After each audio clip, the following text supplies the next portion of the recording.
Auburn quarterback Payton Thorne joins us each week, courtesy of Roback. All your game day gear, great pullovers, wonderful golf shirts and pants, all at Roback.com. Use code TNR20 to save 20% off your initial order at Roback.com. Missouri's the number 19th ranked team in the country, but their 2 Power 5 wins have come by a combined 9 points. Expect a close one in Como this week. Auburn's on the road off a bye. And their quarterback is on the show off a bye. He is Payton Thorne, the Auburn quarterback, on the JohnstonRVCenter.com hotline. Hello, Payton. How are you today? I'm doing good. How are you guys? Doing fantastic. How did you spend I heard Coach Free say yesterday, I think y'all practiced twice, had a little lifting, so a much lighter week during fall break. You also were on fall break from school. So what did you do to get your mind off football a little bit in the bye week? Yeah, obviously we had a couple off days that, like you said, fall break, so no classes for the guys that are in person and all that. So take care of business in terms of homework and everything, get that out of the way, and then just kind of relax a little bit. Obviously watch film last week, but then also, take a little break like you guys say, and, watch some TV, watch some football, and maybe watch a little show over the course of a few days, and then get locked back in, ready to go. Okay, what show did you watch? And when you're watching football, are you more focused on Ohio State, Oregon, or Ole Miss, LSU?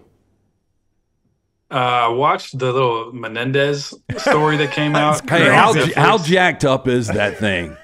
That thing was crazy. I just finished it yesterday, so done with that now. But what is your lean? Do you think that they were molested by the parents? Weird question, but it's a weird question. But I mean, you've got people that are on both sides. You got a side that's like, hey, they killed him for the money. They killed him because they were molested. Yeah, I didn't watch the documentary. I watched like the show version of it because I know there's a documentary out on it too. So I would have to go see like the real footage and all that to really have an opinion. But based on the show, after I watched the whole thing, I definitely think that they put that together themselves. So, but throughout the show, you're thinking for sure that their dad's messed up and the mom is messed up too. But there at the end, obviously, for those who haven't seen it, you get a little bit different perspective. But then in terms of football, I was probably watching a little bit more of the LSU Ole Miss game, and that one finished last, I think. So I was like old school. I feel like I was like 11 years old again, flipping back and forth between 4 different games because the Florida Tennessee game was close too. So we were all back and forth trying to watch all of them. So it was good Saturday of football for sure. In the era of the NIL, may I suggest multiple television for you to where you don't have to flip back and forth? Yeah, one of my teammates said that he had the 4-screen going on like YouTube TV or something like that. Yeah. I don't have YouTube TV, so I wasn't able to enjoy that luxury. How good were those Nussmeier passes that those last 2 throws to Kyron Lacey and that LSU win were amazing. Yeah, the one I think to send it to overtime, right? I think it was 4th down. It was 4th and 23. 4th and 23. It wasn't just 4th down. Yeah. Yeah. So that was big time getting 2 OT, and then obviously, heck of a kick from the Ole Miss guy to even give him a chance in overtime. Freaking bomb. 57 yards. And then I think it only took 1 play for LSU to win it. So, obviously that was a big game for them. Yeah. Let me ask you, when you quarterbacks get together, do y'all have a saying for throws that are deep and just I've heard the phrase piss rocket before, when you just unleash one and it just zips 27 yards to a receiver or something. Do you guys have a saying, a lingo, when you guys are together? There's definitely the different lingo, like you said. I don't use piss missile very much, but I definitely hear that one. Piss rocket on us. I feel like I use like a laser beam. That's what I've used throughout my life. As an absolute laser. Yeah. There's a lot that you can use. Hey, since so not only did I get I went piss rocket. Piss rocket. It's actually piss missile. Okay, good, got it. Hey, since he brought up NIL, and I'm just wondering this for myself because I remember being a college kid, and if I had $30 in my pocket, I thought I was rich. How different, when you guys take a date out, how different is the restaurant of choice? Like back in the day, we'd go to like a damn Chili's, and try to get the 2-for-1 appetizer or something. But now that you guys have actual cash, do you take dates out, and do teammates take dates to nice restaurants?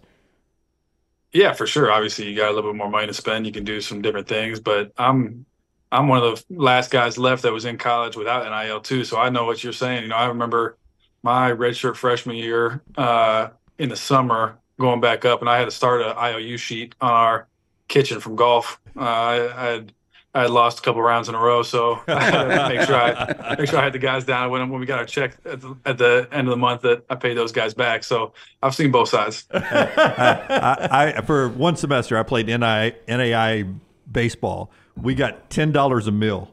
$10 breakfast, $10 lunch, $10 really? dinner. $30 a day? Yeah, $10 That's a pretty meal. good That's for not bad Montevallo. for NAIA too. Yeah, it was the 80s, so $10 would go a long way, but it wasn't great. You can't get anything for $10 now, Payton. Nah, you can go get half a sandwich for $10. It feels like these days. Your coach said, Hugh Freeze said, he was at the Auburn quarterback club during the bye week, or excuse me, the Birmingham quarterback club during the bye week, Payton. He said, maybe we'll surprise some teams in the second half. I would imagine mentally for this team, it hasn't gone well in the first half. This was a needed break for the entire team. Do you feel like maybe you can hit a reset button and be a little bit of a different team in the second half? Yeah, for sure. Obviously a bunch of people have been talking these last few weeks about how we're right there and we're close and everything. And, you don't want to keep talking about that. It's not good if you keep talking about it. It's kind of like potential. Potential is something that's good to have, but you don't want it for long. You don't always want to have potential. So for us, it is a little bit of a reset, obviously, with the bye week. Get ready to go into the second half of the season. But I'll just keep preaching what I've been saying for weeks now.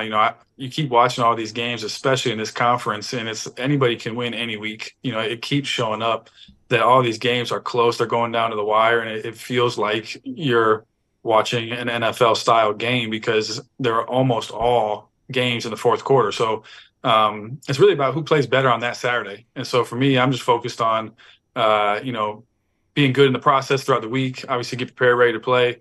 And then when Saturday comes, obviously be ready to go and be juiced up and just go play the best that I can play and my teammates play the best that they can play. And let's see what the scoreboard says at the end. And I don't think there's a single game on our schedule that we can't win the rest of the season. I don't think there's a single game on our schedule that we can't lose, So I think that most teams can say that. And so, it's gonna depend on how we play each and every Saturday, how we prepare throughout the week. And, it really is a one game at a time type deal. I'm sure the goal before the season was to get to a college football playoff, but do you recalibrate the goals now in season and you look at this and there's, 6 games remaining and they're really difficult games, but is it, hey, if we can get 4 of these 6, a bowl game is significant for us? Is that kind of the goal now? Yeah, I'm sure for the direction of the program that is good for sure, obviously. For me and the older guys, I'm not going to be here next year, so I do care about the program for sure. And you want to leave it better than you found it, no doubt. But for the guys that this is all they got. It's really, like I said, it's a week to week thing. Like you're trying to put your best foot forward each and every week and try to eliminate any regret from down the road. And like you say, sitting at 2-4, we went out and go 8-4, you're probably not in the playoffs still. And so your goals do have to change. You can't sit there and be unrealistic. And so it's a week to week thing. And, if we get hot here and we play really good football and get the job done throughout these games in the fourth quarter, you can leave on a good note. And for the guys that are coming back, that leads well into, the bowl season and obviously next year as well. You were wearing a Chicago Bulls pullover there, hoodie, and you were born in 2001. Boy, you just missed it. I don't know if that's just a hoodie or you're a big Bulls fan, but boy, those mid-'90s, late-'90s Bulls were amazing to watch. Yeah, I'm a big Bulls fan. I got to grow up watching Derrick Rose. Obviously, that's not any Michael Jordan or 90s Bulls, but my dad was spoiled. He grew up in the Chicago area too, so he got to watch the Bulls. He got to watch the 85 Bears. I'm sitting here. I got to catch the Cubs, so that was good, win the World Series. But, but yeah, Derrick Rose is my guy. I love Derrick Rose, and, I love the Bulls. You more White Sox or Cubs? Definitely the Cubs. Wow. We have a White Sox fan here on staff, Scott Forrester. Oof. Now, he's not from Chicago. He owns it. He owns how bad they were. To be a White Sox fan. Yeah, it is. It is. He'll tell you that. Yeah, he had different colored paper sacks to wear during the losing streaks this year over his head. It was really good. Serious question: would you rather get out on that ledge on the Sears Tower or walk home from a White Sox game at night? Yeah, you probably had to go ahead and take the Sears Tower there. That's your best option walking home. Even rappelling down the Sears Tower would be a better option than walking home from a White Sox game. Go ahead and take that Sears Tower. Payton, good luck against Missouri, my friend. It's always good to talk to you. Appreciate you guys. Have a good one. All right, buddy, take Nothing care. but piss rockets for you, my friend. Use that in the post game. Big game out of you. Use it in the post game interview. I was just out there throwing piss rocket. We'll do. All right, see ya. Payton with us on the JohnStarRVCenter.com hotline. Remember, everything Auburn at thebarnauburn.com. That is thebarnauburn.com. Great subscription items there. Start at $1, but plenty of free content as well on the Barn Auburn YouTube channel. So go sign up, subscribe. Starts at $1, thebarnauburn.com.